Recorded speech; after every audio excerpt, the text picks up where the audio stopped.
Nyarlathotep by H. P. Lovecraft. Nyarlathotep, the crawling chaos. I am the last. I will tell the audient void. I do not recall distinctly when it began, but it was months ago.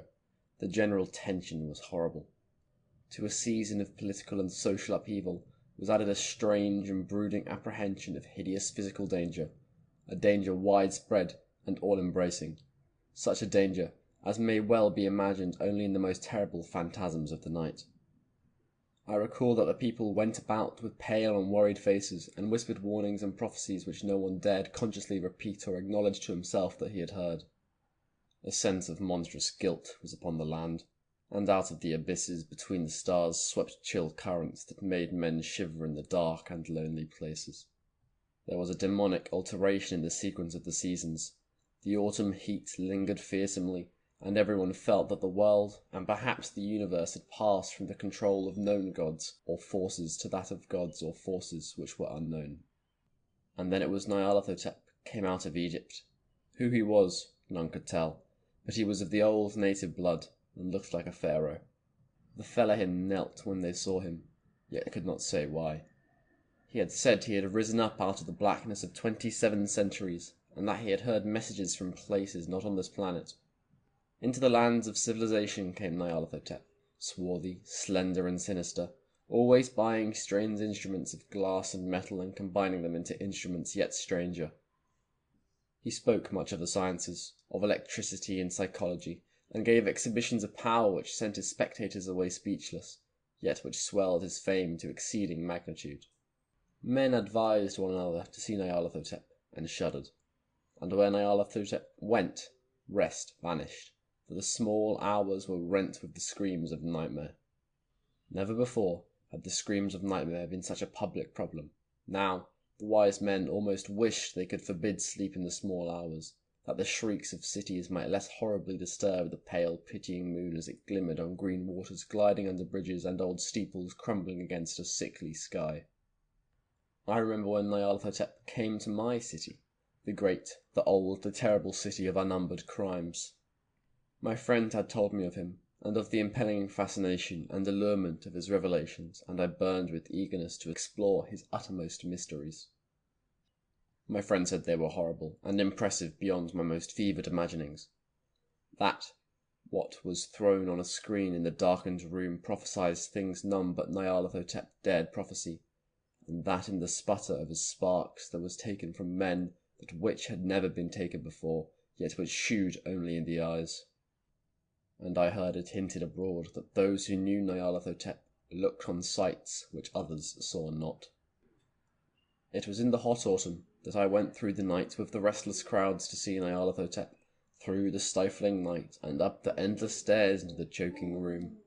And shadowed on a screen, I saw hooded forms amidst ruins and yellow, evil faces peering from behind fallen monuments. And I saw the world battling against blackness, against the waves of destruction from ultimate space, whirling, churning, struggling around the dimming, cooling sun. Then the sparks played amazingly around the heads of the spectators, and hair stood up on end, while shadows more grotesque than I can tell came out and squatted on their heads. And when I, who was colder and more scientific than the rest, mumbled a trembling protest about imposture and static electricity, Nyarlathotep drove us all out, down the dizzy stairs into the damp, hot, deserted midnight streets. I screamed aloud that I was not afraid, that I never could be afraid, and others screamed with me for solace.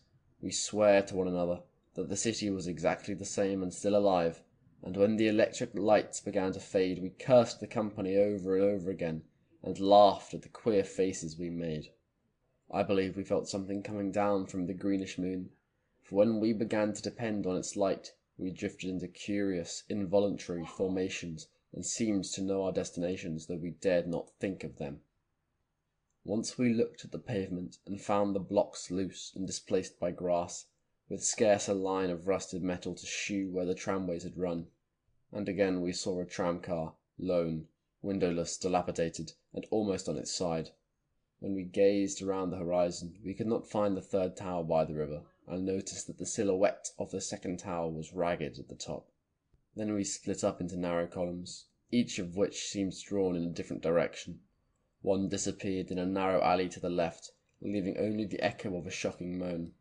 Another filed down a weed-choked subway entrance, howling with a laughter that was mad. My own column was sucked toward the open country, and presently felt a chill which was not of the hot autumn, for as we stalked out on the hellish moor, we beheld around us the hellish moon glitter of evil snows. Trackless, inexplicable snows, swept asunder in one direction only, where lay a gulf all the blacker for its glittering walls. The column seemed very thin indeed as it plodded dreamily into the gulf. I lingered behind, for the black rift in the green-litten snow was frightful, and I thought I had heard the reverberations of a disquieting wail as my companions vanished, but my power to linger was slight. As if beckoned by those who had gone before, I half floated between the titanic snowdrifts, quivering and afraid into the slightless vortex of the unimaginable. Screamingly sentient, dumbly delirious, only the gods that were can tell. A sickened, sensitive shadow, writhing in hands that had not hands and whirled blindly past ghastly midnights of rotting creation, corpses of dead worlds with swords that were cities, charnel winds that brush the pallid stars and make them flicker low. Beyond the world's vague ghosts of monstrous things, half-seen columns of unsanctified temples that rest on nameless rocks beneath space, and reach up to dizzy vacua above the spheres of light and darkness. And through this revolting graveyard of the universe, the muffled, maddening beating of drums, and thin, monotonous whine of blasphemous flutes from the inconceivable, unlighted chambers beyond time, the detestable pounding and piping whereunto danced slowly, awkwardly, and absurdly the gigantic, tenebrous ultimate gods. The blind, voiceless, mindless gargoyles whose soul is Nyarlathotep. End of Nyarlathotep.